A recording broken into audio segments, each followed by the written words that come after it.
Welcome. Welcome for the first time or welcome back to St. Stephen's Church. And it is our privilege to be hosting these 4 evenings. This is the third of the 4 for interfaith understanding and fellowship. I'm delighted to welcome our first speaker, who is going to tell us about Hinduism. And the theme for tonight is chosen persons of our faith. My idea when I came up with this topic is, are there persons for whom the faith has a special reverence, who may have had a particular direct contact with the divine? For instance, if I were presenting, I would talk about Jesus, but I'm not, and you're going to get to hear about 3 other traditions. So our first speaker is Dr. Suresh Rama. The doctor in his name is in mechanical engineering, I understand, so don't ask him for prescriptions or other medical advice, or he'll tell you how to get a good replacement knee or something, maybe in mechanical engineering. But his short biography is here, and I'm particularly impressed that every weekend he volunteers and teaches middle schoolers. If I had a free weekend, that would not be at the top of my list. So I am really impressed by that, and we have wonderful people here who do that as the top of their list. It's not mine. But I know that kids are incredibly curious if you can get them to ask the right questions, so I'm sure that explaining things is going to be one of your fortes. Thank you for being with us, Suresh.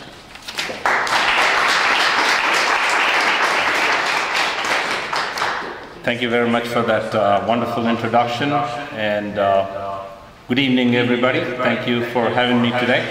A little bit about myself again. I think Susan covered most of it. I'm a doctor in mechanical engineering, not a medical doctor. Do not ask me for hip or knee replacement. If you want the hip and the knee, then maybe so.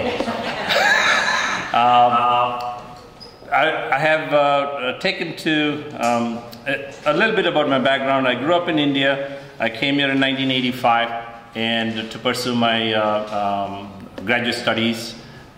Did my master's, then my PhD, and then went on to get an MBA. Not that it was enough. Totally counting about I have 12 years of schooling after my high school. That was not enough, and still in the process of learning. Why? Because, to Susan pointed out, I learn every weekend when I meet with the middle schoolers, and they teach me a lot on what I do not know yet about my faith. So this is a very good self-discovery process, and I thought maybe this is a good time to share with you what I know. I don't profess to be the expert, but did a lot of research that's kind of in me to do that.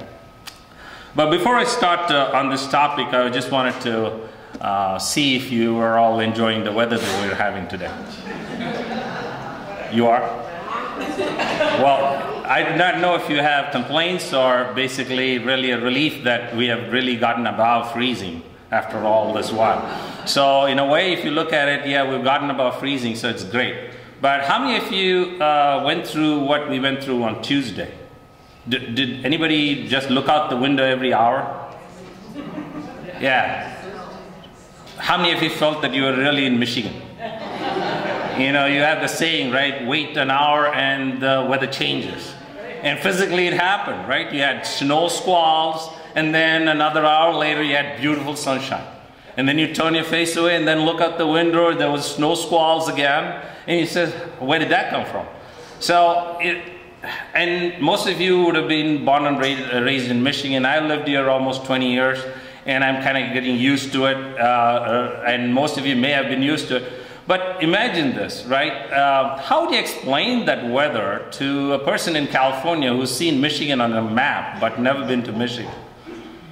How do you do that? Yeah, somebody's laughing, so you got the joke, right? It's, dude, what are you talking about? That's the first thing they're going to ask, right? Of course, it has to be a dude. It has to be California, right? So, and this is, why did I choose this to start off? This is the position I'm in today. I know enough about my religion. I've educated myself as well as really had intellectual conversations with a lot of people. A couple of them are in the room, CK, and another one by namesake, Suresh. For 12 years, we've been doing a lot of scripture reading and then talking about it, and that helps in us teaching. And knowing this, it's like knowing Michigan weather and explaining it to somebody in California who's seen Michigan on a map but never been and experienced Michigan weather. So I'm going to try my best.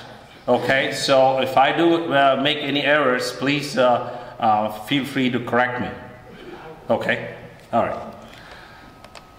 Let me start with what is Hinduism a little bit, because it really delves into the topic of today that's chosen person. I will get to the topic. One of the oldest religions, and some may claim it is not, and it is, but many of it's commonly said that it's anywhere beyond 4000 BCE, and nobody knows what the source or origin or the person who started the religion, but it has been always that way. And 80% of Indian people are Hindus. So not everybody who looks like me, talks like me, is a Hindu. It could be a Muslim, it could be a Baha'i faith, it could be a Christian, and the rest of the 20% is actually a lot of other religions who come from India. So most of them are Hindus. And we're talking about Hindus also practice Hinduism in different ways, and we'll touch upon that a little bit. And it is also served as a foundation for Buddhism. Buddha was born in India. Mahavir, who started Jainism, was also born in India. He was born a Hindu. And then Sikh is basically a faith. There was Guru Gobind Singh who started that, and all of them had foundations in Hinduism. Now, there are some facts about Hinduism, and here are some facts. It promotes tolerance and diversity, and we're going to touch upon what is tolerance and diversity in a few of those as we go around. It basically promotes acceptance of other religions, other faiths, and also promotes other ideologies to be integrated as part of the learning process in our quest for spirituality. And in that, it also believes that truth is one, but paths are many. And that's basically one of the underlying philosophies of us getting together today. And there's ultimate reality, which we call Brahman in Sanskrit, but there are many deities. And this basically begs the question, is Hinduism a polytheistic religion or a monotheistic religion? According to Wikipedia, who knows better than most of us and who Google them all the time, we are a polytheistic religion because we have many deities. But if you ask a Hindu who's learned in the scriptures, and you say, well, there is one supreme reality, but would not answer the question if it is a monotheistic, because that supreme reality, some may call it God, some may call it Brahman, and some may call it truth. It's also, hence, a philosophy as well as a way of life. And many times when you ask a Hindu who walks by and says, what is Hinduism? Is it really a religion? And you say, no, it's a way of life. Okay, it's a way of life, like how you dress, how you drive, or what you drive, what is it? So it was actually started as a way of life. Technically, it is an interesting story for those of you who may have heard it, but let me tell it again, as to how Hindus got the name Hindus. Does anyone know? Okay. There were these people that were basically living on what we call on the banks of river Indus. Indus is a large river that flows for 800 miles through Pakistan mostly, what is Pakistan today. And there was these people living on the banks of Indus, and we've studied in history on the Indus Valley civilization, which also existed at the same time as the Mesopotamian civilization. That dates as back as that, far as that. So when there were trades going on, people who crossed over to the Indus Valley civilization, they basically says, oh, those people who are living on the banks of Indus. And in Sanskrit, Indus is called Sindhu. And the people who lived beyond Sindhu were the Hindus. And the religion that they practiced was Hinduism. And hence was born the religion Hinduism. Okay, so it's a long story, but it is a true story. But anyway, Hinduism was also not focused on only the existing and the non-existing things on the world that we see, touch, and believe in, but also beyond. We'll not get into a lot of that because today's topic is chosen person, so we got to get to that. So a summary of the religion is basically, it has simplicity and complexity, it has oneness and diversity, and it has rituals for the people who believe in them, and philosophies for the intellectuals who want to also call themselves Hindus. So it's kind of a real diverse set of beliefs that is put together, and one cohesive factor, and we'll get to what the cohesive factor is. Uh-oh, I gotta go back, right? Okay, this is an important thing that, what do Hindus believe? In most cultures, when someone's right, the other is wrong. And Hindus believe when one is right, the other is also right. Except that I don't understand that person. I don't see it in his perspective. Why? Because I've not gained that perspective that that person has to call that he is right also. And so that basically fosters the tolerance. That basically embraces diversity. And also that fosters more of inclusiveness. And that's basically one of the basic understanding of Hinduism. And many do not practice it, or many do not realize it, but at the end of the day, the scriptures teach us time and again that this is what it is. The million-dollar question, before we get to who's the chosen person in Hinduism, we did a little bit of an exercise and went around and says, how many gods are there in Hinduism? Because there are lots of gods in Hinduism. So how many gods are there in Hinduism? And I just basically categorized the answer to this in about 3 categories. Some may say there's only one God. That's the supreme reality, which we call Brahman. And these are people who basically have adapted the Advaita philosophy within Hinduism. There are several philosophies. We're not going to get into that today, but I would be glad to answer questions on that. But that's who would say there's only one God. And there are many who would claim there are thousands of gods. And that's basically how Hinduism is practiced in every day. And many of the people who you would come across would have an Ishta Devata, or a Lord that basically... I'm getting a little confused between this and that, right? So thousands of gods, and then they basically are the most worshipped God, or the most liked God that they would like to talk about. And then there are certain Hindus who also would say there are none. There's no God. Why? Because God is in all of us, so we're all gods. So there's no God. It is us. So basically, you have that kind of a philosophy.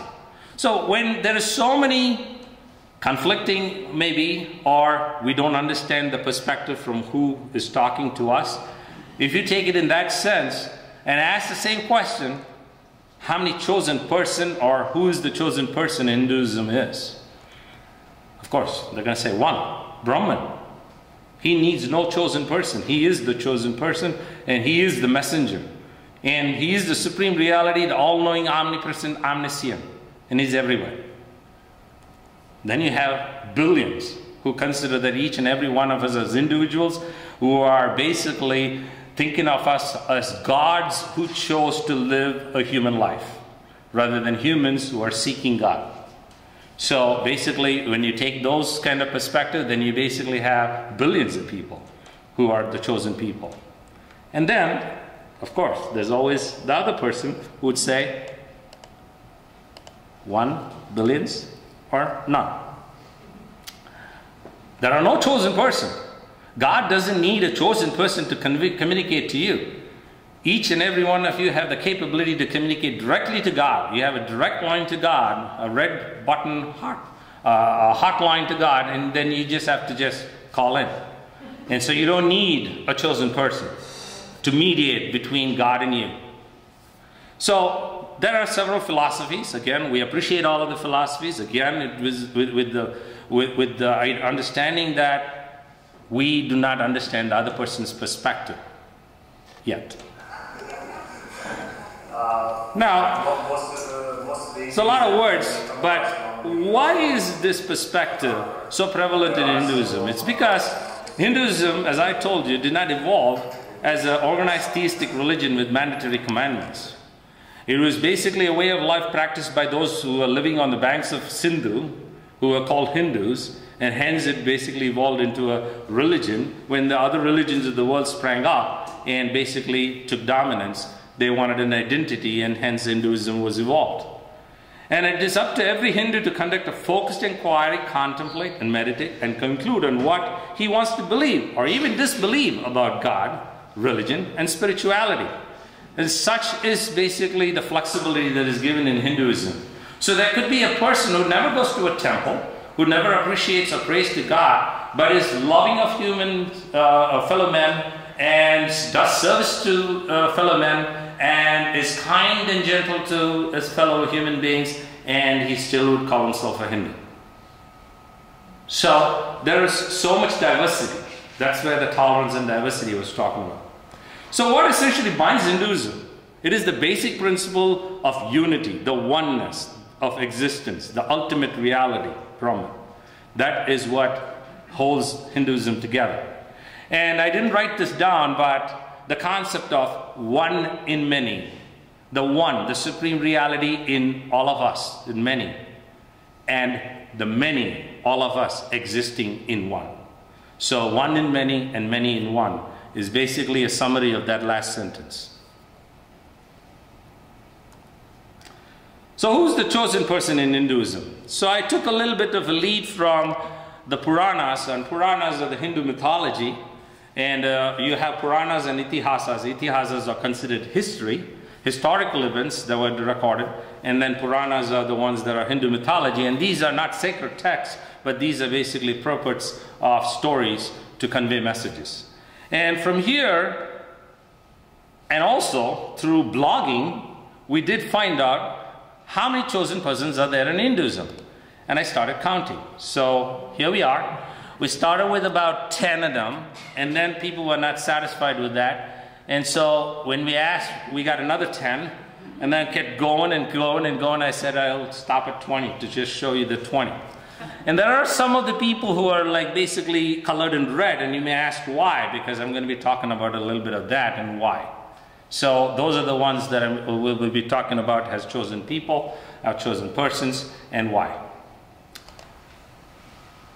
Now the first thing is Dasavatar. Is basically, this is the first about chosen person where God himself incarnated in many different forms at various times during the evolution of the world in order to save the world from evil. And in many of the forms, first God incarnated as a fish, as a Matsya avatar. Next, a fish is basically predominantly sea-dwelling or water-dwelling animal. Then Kurma avatara, tortoise, which is half land, amphibious, land and water. Then a boar, a wild mammal, a land-dwelling mammal. Then a half animal, half man, which is basically a lion face with a human body, Narasimha. Next, a dwarf, who basically showed another evil king, who's the boss, and size doesn't matter. And next was Parashurama, who basically was an axe-wielding Vedic philosopher. The next was Rama. We're going to talk a little bit about him. And the next was Krishna. Rama and Krishna, for most people, even outside of Hindu faith, would know who they are. So we'll talk a little bit of them. And then Buddha was also considered an incarnation of God in Hindus. So in the Hindu religion, Buddha is also considered a messenger. Even though Buddhism by itself exists as a religion, we in Hinduism consider it as part of Hinduism. And then the yet to occur avatar, as we call it, Dasavatar. Das means 10. Avatar is the incarnation, not the movie Avatar, which basically, did a little different thing about what an incarnation is. And we're going to talk about this. So we'll talk a little more about Rama and Krishna. So Rama was the 7th avatar, as you saw through your circle of incarnations over there. And it happened in the Treta Yuga. Again, there are 4 yugas, and for people who are more interested in what the yugas are, or eons as you would call it, in Hindu religion, I have a slide on that, but we may not be able to get to that. Treta Yuga was the second of the 4 yugas, where basically things were slightly getting grayer. And the first, the Satya, everything was truth, and it was much more white. And as the yugas went on, it became black and black and black. And today we are in Kali Yuga, which is a little more darker, or the darkest of the 4 yugas. And Rama came in there. He was born a prince. He renounced his throne to keep his father's word. So he was a man of honor. He spent his entire life basically away from comfort, with his brother who chose to follow him, and his wife who chose to follow into the forest, leaving away the comforts of the palace. And while he was in the forest, he made friends with monkeys and a monkey king called Sugriva. And he also earned a good devotee called Hanuman, and that's basically who's sitting at his feet. And through this story, there was a lot of things that were talked about. This story was told in Ramayana, and it was captured by the author Valmiki. What we want to learn or take away is how a perfect life has to be lived. That's basically the takeaway on this. And despite the harsh tests of life that life throws at us, all the adversities that life throws at us, how do you face it with honor? How do you face it with dignity? And how do you face it with nobility? That's basically what Rama taught us in his 7th avatar, and God incarnated to be a messenger for us on that one. The next is Krishna. A lot of you would know who this is. It was basically, again, it was Dwapara Yuga is when Krishna came in. This is the 3rd of the 4 yugas. Things got a lot more grayer than when Rama used to be. And then Krishna is also talked about in the Bhagavata Purana. And the Bhagavata Purana is one of the Puranas that we have, which is the Hindu mythology. And also, he was a very key person in Mahabharata, which is another Itihasa, which is 2 of the big Itihasas. One is Ramayana that we talked about, that's the story of Rama, and Mahabharata. And Krishna was the main player. He was also known as a godchild, who basically had virtues when he was born to get out of trouble. He was a prankster who basically stole a lot of butter from people who churned butter. He basically lived among cowherds. And he looked very cute though. And so basically he cheated everybody with his cuteness and stole a lot of butter. He was also shown as a model lover because he was surrounded by gopis, and he basically had a lot of wives in his life, and also he was considered a divine hero and the supreme being himself. So here again, where Krishna's story, we started as a prankster boy and ended up as a supreme being, was again a depiction of how a man can evolve from his babyness to supreme reality, and each one of us as human beings are given that right in order to evolve us from who we are to what we can be. And that's basically what Krishna came to talk to us about. So my next chosen person is Buddha, the 9th avatar. And he lived around the 563 BC and merged with God in 483. In Hinduism, we do not say died as much, especially for people of God, or God-men as we call them. We say merged with God. They basically went back to the source. And the story here is basically he was a prince who gave up his comfort after he went out and saw the misery of people around him. And he said, there is a cause for this misery, and I want to know the root cause of the misery and help people to get out of this misery that they are suffering right now. So he basically went out and he did meditate and was enlightened. That is what he attained nirvana. And one of the things that he left behind for us as a legacy is the Noble Eightfold Path: right view, right intention, right speech, right action, right livelihood, right effort, right mindfulness, and right concentration. So basically that's the basis of Buddhism. It's also preached and taught as dharmas in Hinduism. Next I'm going to take a little detour. The first 3 that I talked about were basically incarnations of God. God himself coming down to us to narrate to us the message. And now we're going to talk about people who are gurus. Gurus are men who spoke the word of God and glorified God for us so that we may appreciate who God is. And here's Vyasa, who lived around 3000 BC, and some claim he's around 1800 to 1500. Nevertheless, he's pretty old. He's out there. Okay, he was the first one to classify Vedas into 4 categories. And Vedas were a collection of multiple pass-me-downs from sages who had enlightenment, who went into the Himalayas, did meditation, got the Shruti and Smriti we talked about. It is the revealed knowledge. And when they had this revealed knowledge, they had it in them, and they did not know how to do that. And he was the first one to scribe it down. And so he started that. He also wrote the Mahabharata. As part of writing the Mahabharata, he was also the author of Bhagavad Gita. And he was also part of the Mahabharata and part of the Bhagavad Gita himself. And so he also was a good advisor. He had an extreme knowledge of the Vedas. And he was, of course, known for writing some of our scriptures that we use today. The next one is Sankaracharya.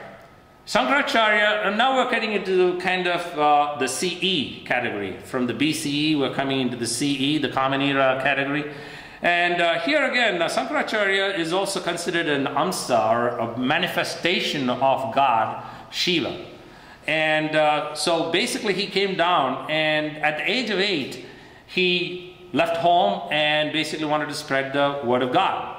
And in a short life of 32 years, he accomplished a lot. He traveled through India by foot, from the northern part of India to the southern part of India, east to west, established several ashrams. And also, what he did was, at that time, there was a decadence in about God, about the knowledge of God, and also people thought intellectual curiosity far exceeded what God can offer them. And so there was these 6 different philosophies of Hinduism. And that was basically prevalent, and people were arguing intellectually and engaging themselves and debating about which is better. And here he was, he came in and talked about the oneness, the Advaita philosophy, and most of the people who came after him always went back to Sankaracharya's teaching and say that's the teaching he wanted to basically launch off of. So Shankaracharya was the initiator. He not only engaged intellectually with people, he had debates with them and then basically won the debates through pure logic. But that alone only appealed to the intellectual. What about the people who are not as intellectual, but who are very devoted, who still want to love and pray to God and praise God? So he actually composed a lot of hymns, a lot of songs in praise of God for people to appreciate God in their own way. And so we sing most of those hymns even today.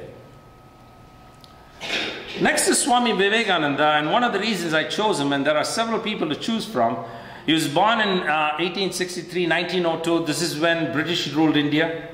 So, I'm sorry. British ruled India. And he started what we call Ramakrishna Mission. Ramakrishna Paramahamsa was his teacher, and the one who basically helped him to seek enlightenment. And Ramakrishna Mission is involved in all of these: healthcare, disaster relief, tribal welfare, education, and cultural propagation.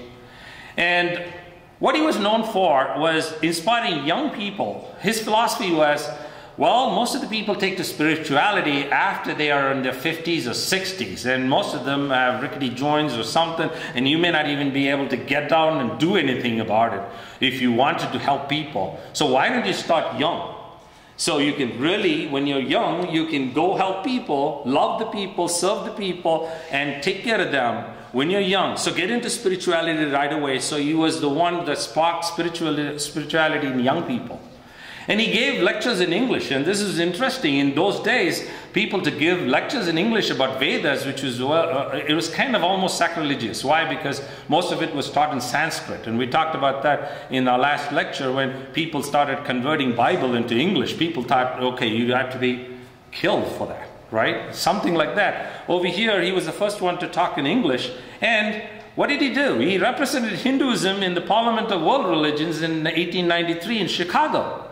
The man slept on the roads, for he had no one to give him shelter, and until one of the rich ladies took him and took pity on him and then basically gave him shelter. And here he was. After his first speech at the World Parliament of Religion, he was remembered all over the world because he started his speech with brothers and sisters of America.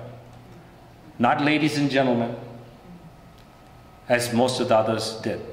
And that basically immediately attracted the people who were listening to him as to what his message was. I'm told I'm way over time, like I normally do. All right. Next is Chinmayananda. He's again a person who we all are a part of.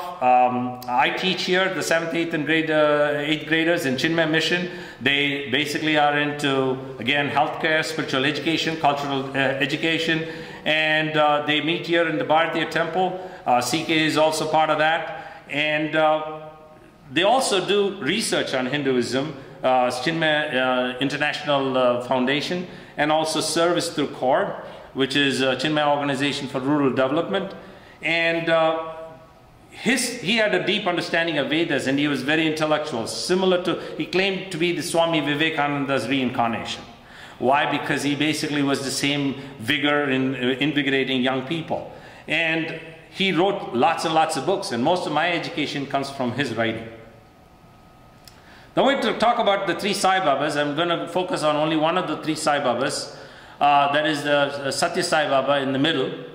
And basically, these God-men came on earth and they focused on all faiths. And this is an all-inclusive way that they promoted.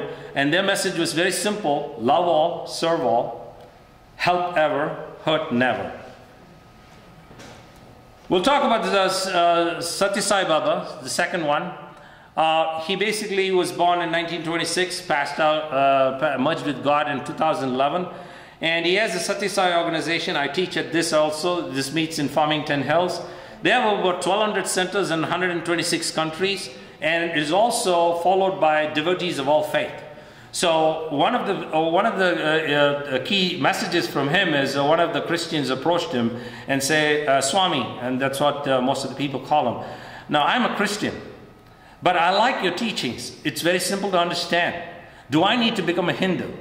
And to him, Swami said, no, you be a true Christian and follow your faith, follow your God, but love your fellow men, serve them well.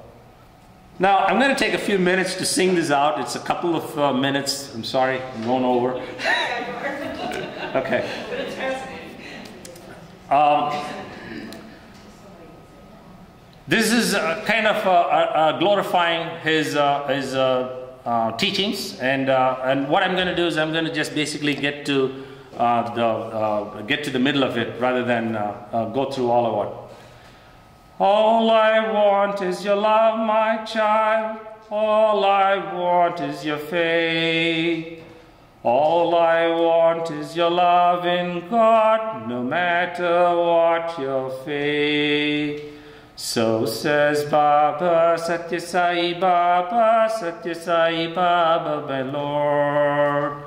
Why fear when I am here? Krishna, Buddha, Jesus, Muhammad, all came through this land. All of them brought the message of love. Love your fellow man. So says Baba, Satya Sai Baba, Satya Sai Baba, my Lord. The light you see in the dark of night is that of God in man. Find the light that is in your heart and reach the promised land. Thank you very much.